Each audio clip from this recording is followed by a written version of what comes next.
Well, Mr. Chairman, though that was unbelievably inspiring, my amendment has nothing to do with whether or not colored people or black people or anybody can serve, okay? It has nothing to do with color of your skin.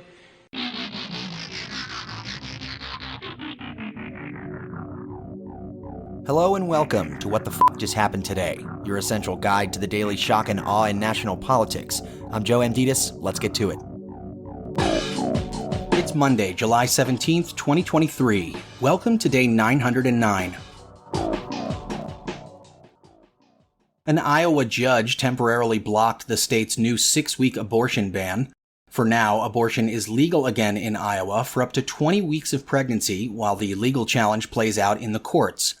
On Friday, Governor Kim Reynolds signed the fetal heartbeat law, which took effect immediately and banned nearly all abortions after cardiac activity in the embryo is detected, which can occur at about 6 weeks into the pregnancy before most women know they are pregnant.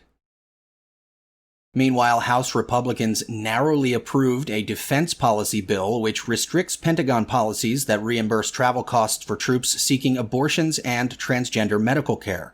The $886 billion defense spending package authorizes funding and sets the policy for the DoD, and it includes a 5.2% pay raise for all service members. All but 4 Democrats voted against the package.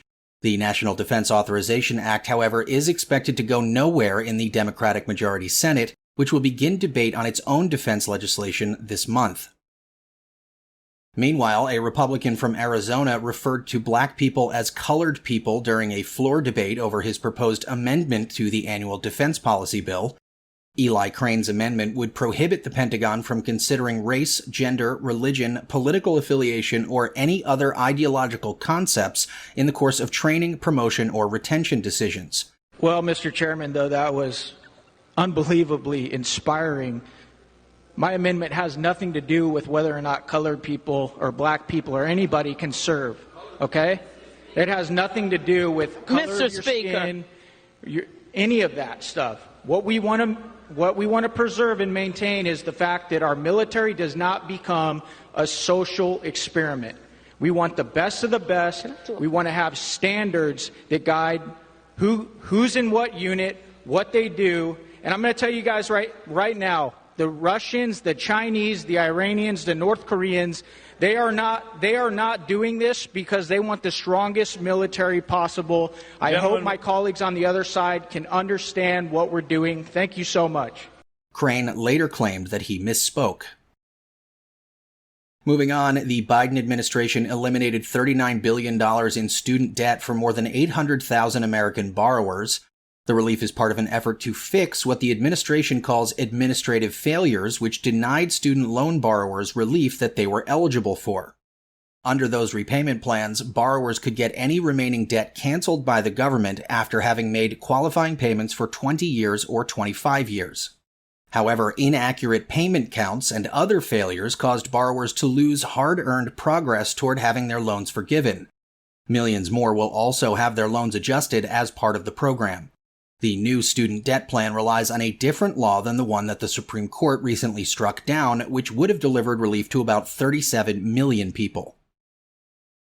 And finally, presidential candidate Robert F. Kennedy Jr. suggested that COVID-19 was targeted to attack Caucasians and Black people, saying that the people who are most immune are Ashkenazi Jews and Chinese.